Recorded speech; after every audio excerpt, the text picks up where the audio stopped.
In 1978, I was a 14-year-old boy, and I had the opportunity to work full-time at a small medical college called the University of Medicine and Dentistry of New Jersey. Now, how did I get here? I was born in India in 1963. My parents moved to the United States in 1970. I was extremely ambitious because I had this drive to want to actually help back India one day. So I did extremely well in school. By the time I was 14, I'd finished all the mathematics courses, calculus in my high school, and there was no other courses to take. So I was one of 40 students in the United States accepted into a special program at New York University to learn computer science. After I finished that, I was introduced to a physicist who was working at a small medical college called the University of Medicine and Dentistry, New Jersey. This medical college had a computer network set up, and the individual there, the physicist, Dr. Michelson, gave me a challenge.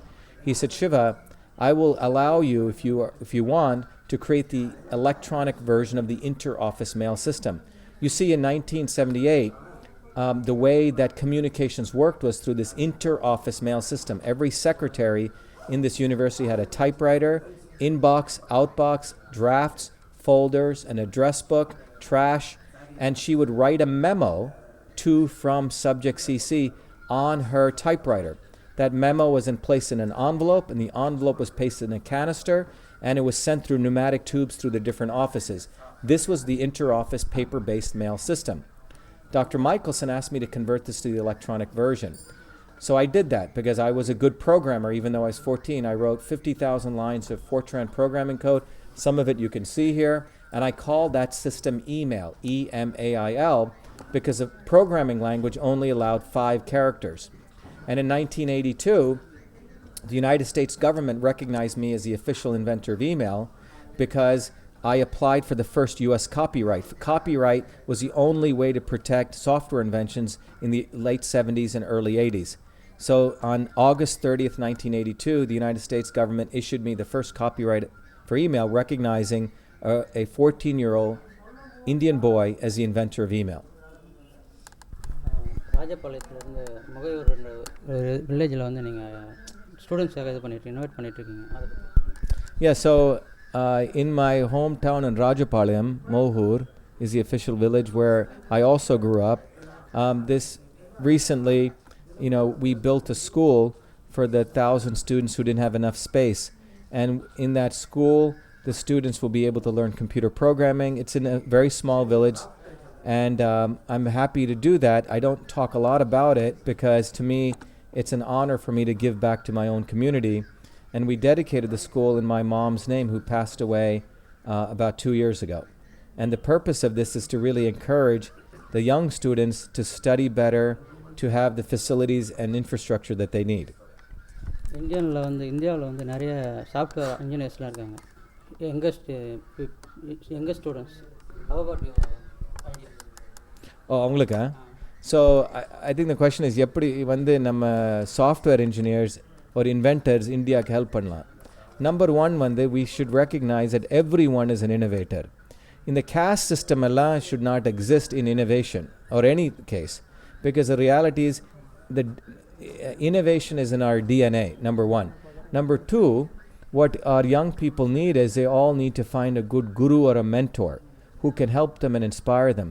Third, if they want to innovate, they should find what a good problem, some real problem.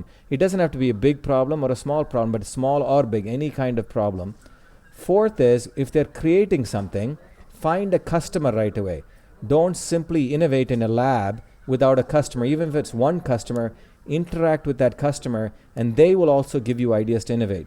Fifth is, if you're innovating something, make it so it can scale. So not only is for one customer, but for 10 or 10 million customers.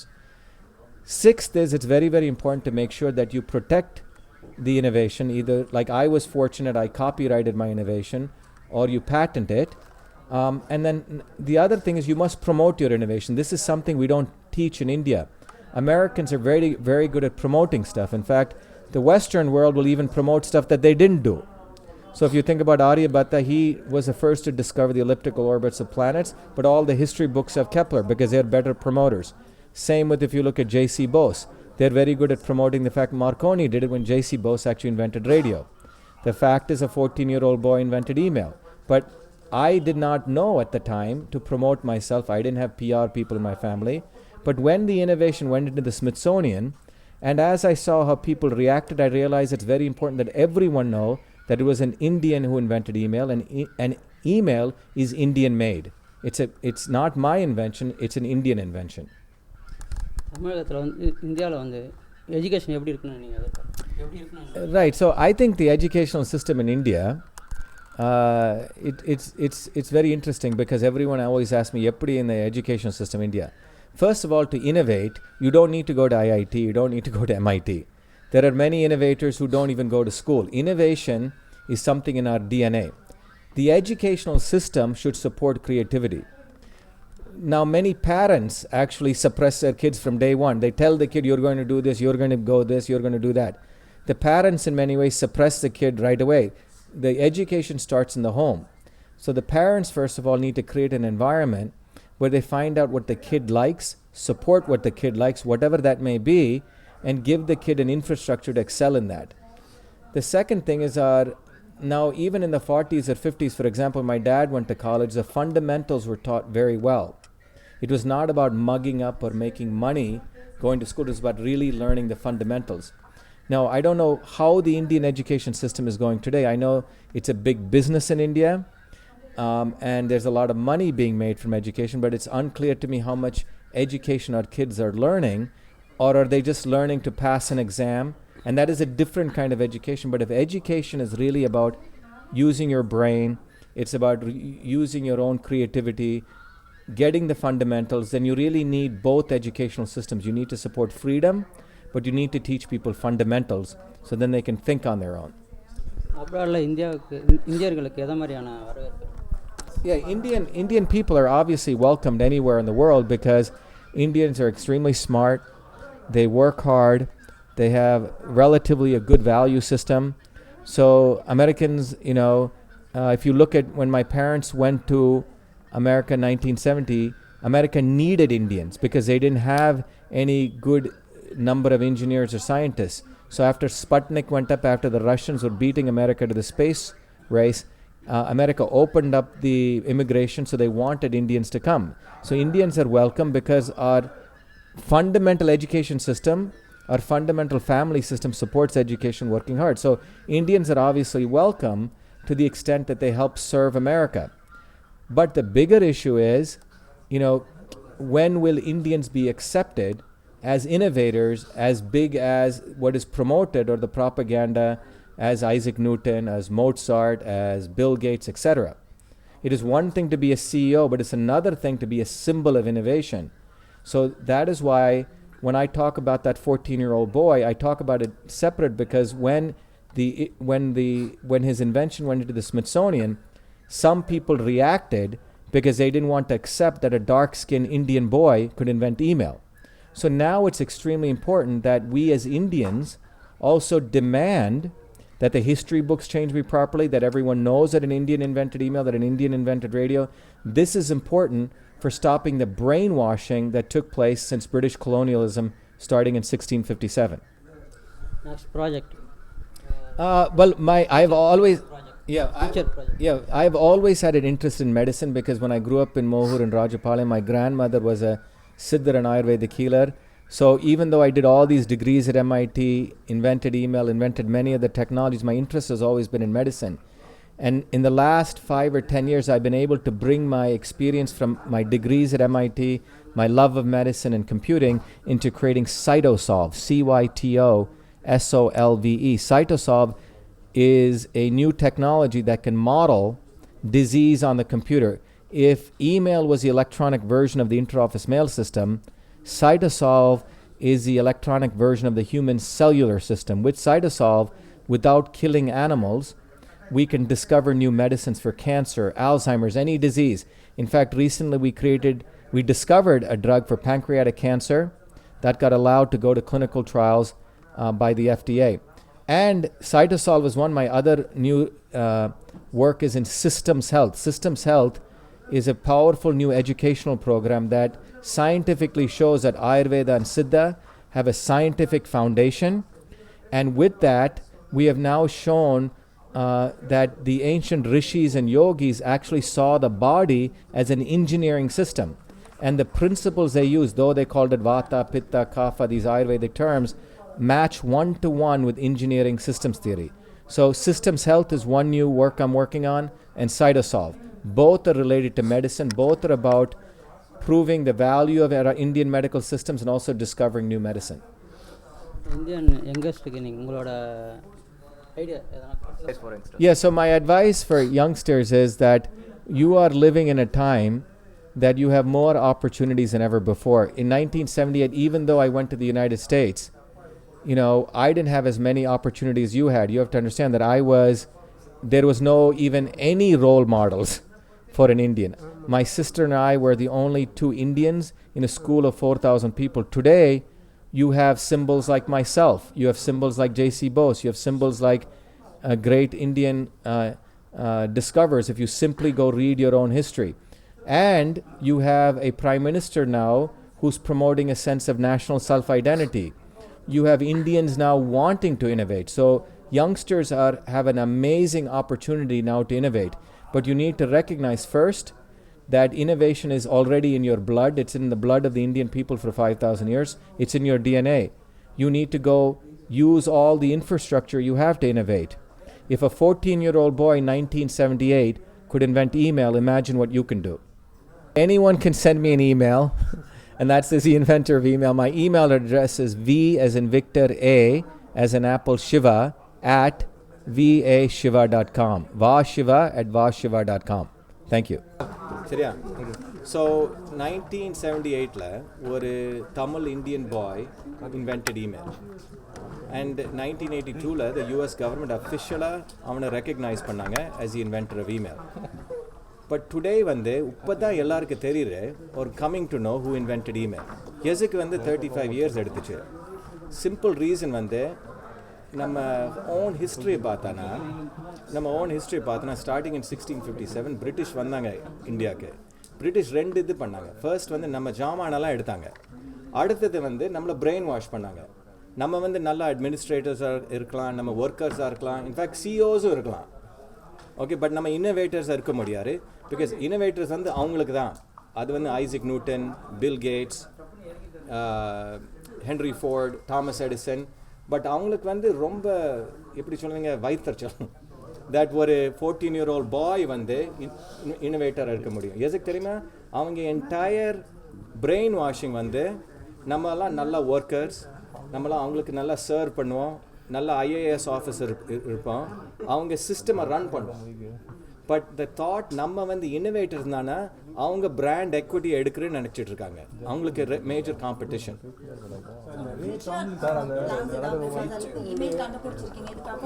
ஆமாம். So நான் இமெயிலை 14 years 15 years கண்டுபிடிச்சேன். But அது முடிச்ச அப்புறம் நிறைய inventions பண்ணியிருக்கேன்ல. That was not the only one invention. See, when you're an inventor or artist, you keep continuing. You don't seek on the fame or fortune for doing one innovation. So on the email I did one of the first websites for artists. We did Echo Mail, we did Systems Health, we did Cytosolve. MIT, I got 4 degrees, nariya patents pannam, or 7-8 companies start pannam. So beyond email, nariya idu pannirkom. But it was only in 2012 when enga material alla Smithsonian la ponappa இந்த news வந்துச்சு, இந்த 14-year-old boy invented email.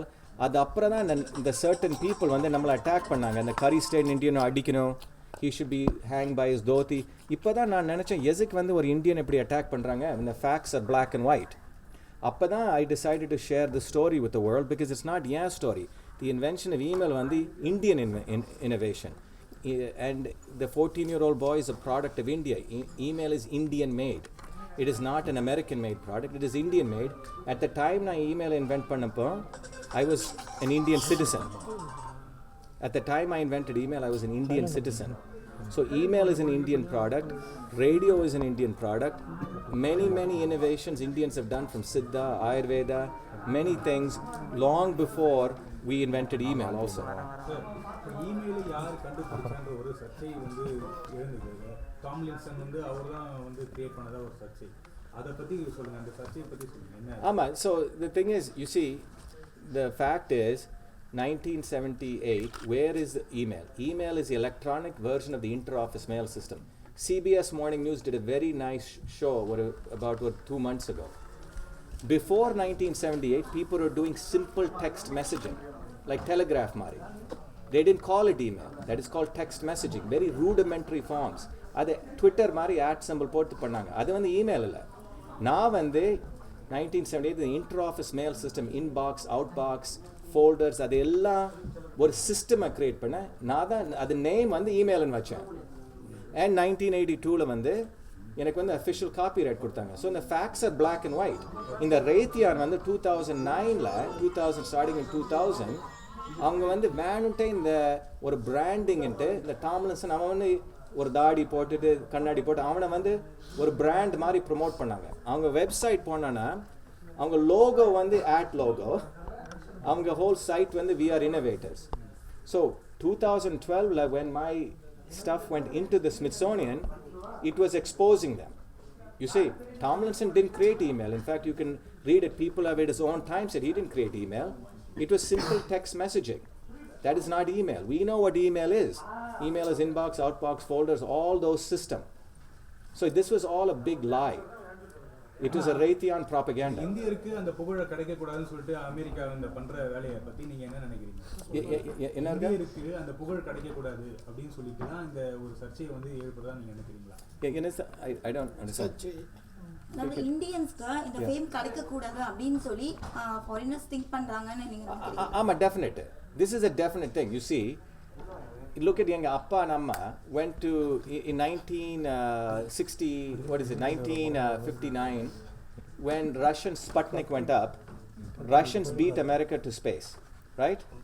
So then America decided we need to let these Indians in because அவங்க ரொம்ப புத்திசாலி, they're engineers, scientists. America didn't have enough scientists. அப்பதான் எங்க parents were allowed to go there because they were technically trained people. That is the only reason they allowed Indians in. Okay? So but Indians were allowed there to be good workers. Okay? We were supposed to be good, obedient workers. You follow? But, and obedient meaning even a CEO. Okay? But if you say you're an innovator, that's a different status. You follow? That means America's entire brand is based on they are the innovators. India does good back office software engineering, BPO. China does manufacturing. You see, they've created little brands. But the concept of an Indian being an innovator on the level of Newton, on the level of Steve Jobs, that bothers them significantly. Okay? Also a 14-year-old boy, even more goes against their brand. இந்தியர்களும் innovators ஆகணும்னு சொல்றீங்க, இந்தியர்களும் innovators ஆக முடியும்னு சொல்றீங்க, ஒரு நம்பிக்கை சொல்றீங்க. இந்தியாவில் இருக்கக்கூடிய எஜுகேஷன் சிஸ்டம் எப்படி இருக்குன்னு நினைக்கிறீங்க? ஒரு இனோவேட்டர் ஆகிறதுக்கு ஆமா. So this is a good question. So I think question is நம்ம education system எப்படி இருக்கு இந்தியால for us to be innovators. Okay? So look, let's look at the facts. Okay? What does it mean to innovate? Okay? What does it mean to innovate? நான் வந்து நிறைய அந்த innovation conferences போறேன். எல்லாரும் வந்து wrong questions கேட்டுட்டு இருக்காங்க. First of all, what does it mean to innovate? What is innovation? Innovation means you're solving a real life problem, having a customer who takes that solution, uses it, and then you can use that solution among many people. Okay? So you're solving a real problem, then many other people can use that solution, and then you scale it. Okay? That's what innovation is. What I just shared was, so there's 7 elements of innovation, 7 secrets, what I call it, or 7 key things. Number 1, anyone can innovate. Okay? Animals innovate. Animals are building nests. They're building little homes. Okay? We have a little bit bigger brain, so every human being can innovate. The key is, innovation is in our DNA. The biggest thing is, what turns on that DNA? See, before, எல்லாரும் நினைச்சிட்டு இருந்தாங்க, அவன் தான் innovate பண்ண முடியும், அவன் தான் புத்திசாலி. But the fact is, நம்ம genes, everyone's genes can innovate. It's a fact. It's a biological fact. And the right condition, man. Okay? So what is that right condition? Number 1, you need good parents. India has very good parents, and the parental system is better here than in the United States, I can argue. Number 2, you need a guru or a mentor. Okay? It doesn't have to be a big teacher, but someone who will encourage you, give you little secrets, little advice. Second, You need to actually find a real problem, right? Number 4, you need to find a customer, someone who really needs that problem solved. Number 5, you need to build the innovation to scale. So not one person, use it multiple people. Number 6, you need to then protect your innovation. அதுக்கு வந்து கொஞ்சம் காசு வேணும், copyright, patent, and then you need to promote your innovations. If you look at me, I knew I could innovate because I had this deep confidence in me because I saw my grandmother in a small village innovating every day. She was mixing things, understanding, she was solving problems. You follow what I'm saying? So innovation doesn't need IITs. Innovation doesn't need MIT because I created email before I went to MIT. What innovation needs is these basic conditions. It's already within us to innovate. The problem is we suppress innovation. Parents suppress innovation by telling their kids, you're only going to be this. When the child is born, parents are telling the kid, you're going to be an engineer. Maybe the child wants to be an artist or a dancer. You see? So this innovation thing is already within us. When the British came, they suppressed innovation. They wanted us to be good workers. Namma vande now, based on what I'm telling you, we need to unravel that suppression. It's not education, frankly. Thank you, sir.